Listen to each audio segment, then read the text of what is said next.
some model and mentors in who were about the work of faith in the life of the church, and the church that started in our home. For the first 6 years or more, we had ministers to come and share in our home, preaching and praying and testifying in order to reinforce strength, in order to survive and persevere in the midst of adversity and the circumstances through which we have to live, whether sickness or whatever.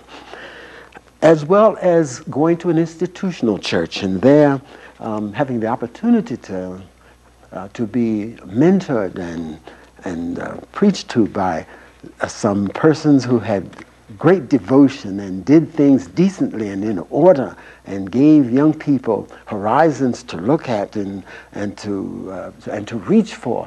And this church was in the area called McKees Rocks, not far from Stowe Township, but on a street called Bell Avenue. And Bell Avenue was a place where there was much liquor, many houses of prostitution all around. But in the middle of this was this house converted into a church, and in that church was a sanctuary and a hope. And of course, we found our leverage there, and found from that point to begin to struggle, not only for personal transformation, but also for social transformation, to try to make a difference in our community. Well, who are you who you are, and where are you where you are? Well, I was still concerned about affirming myself as African. I was concerned about that because derogatory, inadequate, and prejudicial presentations of Africa did not satisfy. I knew that we'd been called African from the beginning, and I'd heard so much about being called nigger, and had been called nigger and all around me. And then there was some who tried to say negra, and then negro with a small n, and I knew how it was to struggle to capitalize the n and think we'd achieve something to be called negro.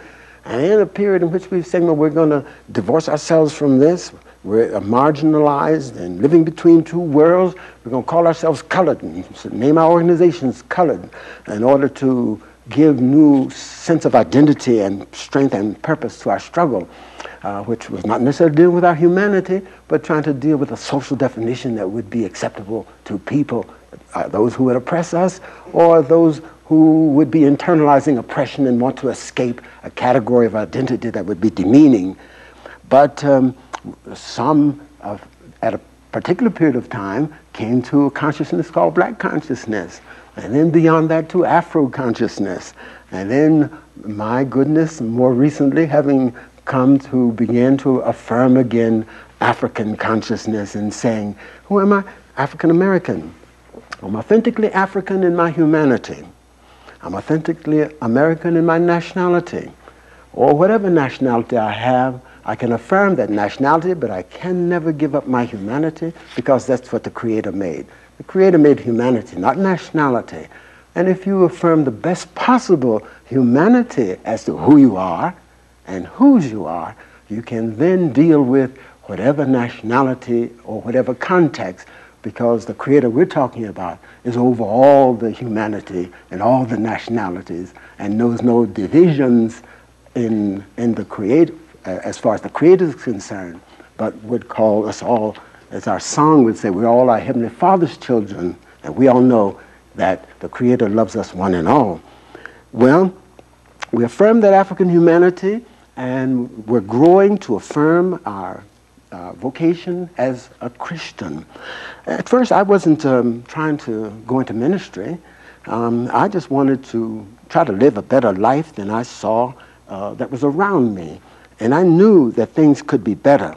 And therefore, even after I finished high school and I started working in the mill as well, I was in deep meditation, searching, raising questions, asking the Creator to give me both strength and guidance and the shaping of a future that would be pleasing and be in favor with the Spirit of the Creator in making a contribution to my own development and the development of my family and others.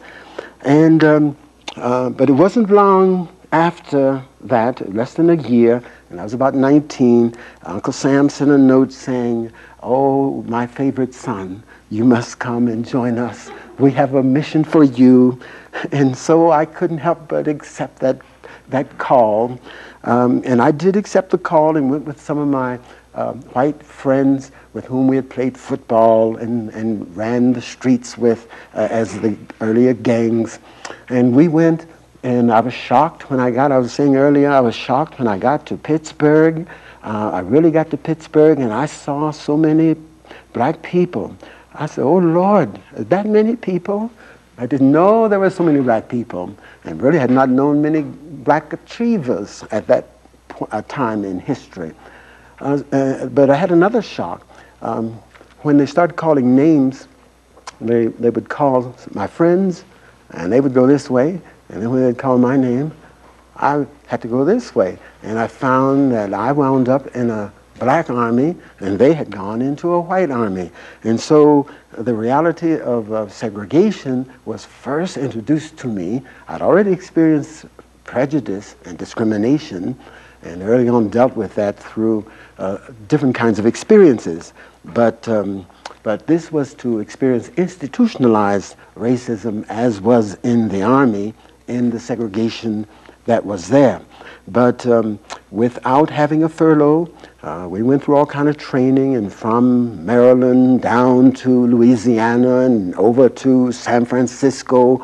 And there was a Major Stokes who had glory in his eyes, and he was determined to get overseas and pull us along with him. So whether you had a furlough or not, we were caught up on our way to the Pacific. And after a 3-day sickness, I was saying earlier, I had an encounter with the Lord. Like Isaiah or whomever, I also saw the Lord. And like Paul or Saul, I saw some manifestation of light. And it wasn't based on either having been seasick or based on the fear of being shot or going into war. This was something totally different and totally transforming. And I was saying it put in me a deep peace and joy.